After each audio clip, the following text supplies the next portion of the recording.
Bonjour, et Céline Talbot, coach de gestion, formatrice et conférencière. Aujourd'hui, j'ai envie de vous parler de l'impact des vacances sur la productivité et sur la performance au travail. Enfin, les vacances des fêtes derrière nous et maintenant, place au travail et oublions celles à venir l'été prochain.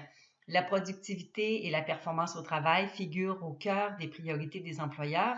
Alors, action! Et en même temps, si on avait tout faux. Je me souviens d'une époque où je travaillais dans une entreprise saisonnière, puis où les vacances devaient être prises durant l'été, majoritairement en juillet. Dans mon cas, je bénéficiais de plus de 4 semaines de vacances pour, entre guillemets, me reposer. Le retour était brutal, sans compter qu'un de nos collègues se faisait toujours un plaisir de nous rappeler que le prochain temps d'arrêt n'était prévu que dans 365 jours. Alors, voici 5 moyens pour optimiser la productivité puis la performance au travail grâce aux vacances. D'abord, revoir la fréquence. Ça veut dire quoi? Il y a plus de 20 ans déjà, j'ai lu quelque part que l'être humain peut soutenir une performance optimale pour une durée de 90 jours. Par la suite, il perd en efficacité et ça malgré une myriade de bonnes habitudes comme par exemple l'organisation, la planification, la structure, la méditation, tout. C'est un petit peu comme nos téléphones intelligents. On a besoin de recharger nos batteries tous les 90 jours. Alors, il en fallait pas plus pour que j'essaie cette nouvelle méthode. Mon patron, je dois vous dire, il s'est vivement opposé. Rappelez-vous cette entreprise saisonnière.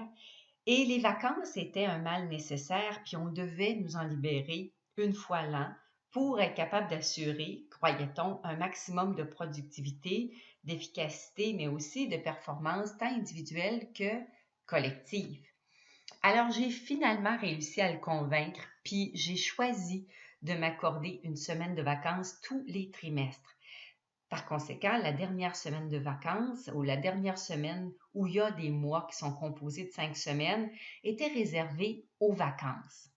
Maintenant, ça nous amène à revoir la durée. Alors, la pile de notre téléphone intelligent, elle ne sera pas plus chargée si vous la laissez brancher pendant une période plus longue que celle dont elle a vraiment besoin. Et c'est la même chose pour vous. En fait, c'est ce que j'ai compris.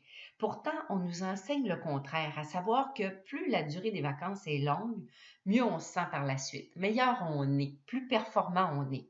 Mais dans les faits, une semaine suffit pour nous permettre de faire le plein d'énergie. D'ailleurs, dans le livre du docteur Frédéric Saldman intitulé Prenez votre santé en main, un livre que je vous recommande fortement d'ailleurs, l'auteur explique qu'une équipe de scientifiques néerlandais s'est penchée sur cette question et arrive au même résultat. C'est-à-dire qu'une semaine est tout ce qu'il nous faut pour récupérer.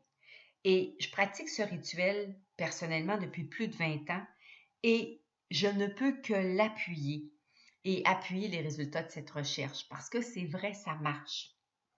Ça amène un autre élément important, c'est-à-dire celui de revoir l'impact réel des vacances. C'est la question qui tue. Où est-ce que se situe l'impact réel rattaché aux vacances? Avant, pendant ou après les vacances? Alors, il y a plusieurs personnes qui croient que l'impact réel se situe durant les vacances. C'est normal. Donc, les doigts de pied en éventail bien étendus au soleil. Eh bien, non. Il y a d'autres personnes qui croient que les bienfaits se font sentir au retour des vacances. Ça aussi, ce serait normal. C'est vrai. Mais il y a plus encore. Toujours selon le docteur Saldman, il semble, selon les scientifiques allemands, que l'impact réel, la vraie affaire, se situe 8 semaines avant le départ pour les vacances. Alors, ça nous ramène à cette petite carotte au bout du bâton. Elle fait des miracles. C'est une information qui est importante. Celle d'une prochaine semaine de vacances à venir s'avère une source de motivation qui va influencer positivement et la productivité et la performance au travail. Ça crée des petites hormones de plaisir. On sait qu'il y a quelque chose qui s'en vient. Ça veut dire qu'on se doit de revoir la prescription des vacances. Alors, combien de temps dure l'effet des vacances? Je vous pose la question. Personnellement, j'ai pensé jusqu'à tout récemment que l'effet des vacances sur ma productivité, sur ma performance au travail, sur ma vie en général, durait 8 semaines. Mais, selon le docteur Saldman et ses récentes recherches, l'effet relaxant des vacances s'étale sur une période de 5 semaines. D'où l'importance de revoir la prescription vacances puis étaler ces vacances sur une base annuelle plutôt que tout regrouper en un seul bloc. Alors, ma question pour vous, à quand vos prochaines vacances?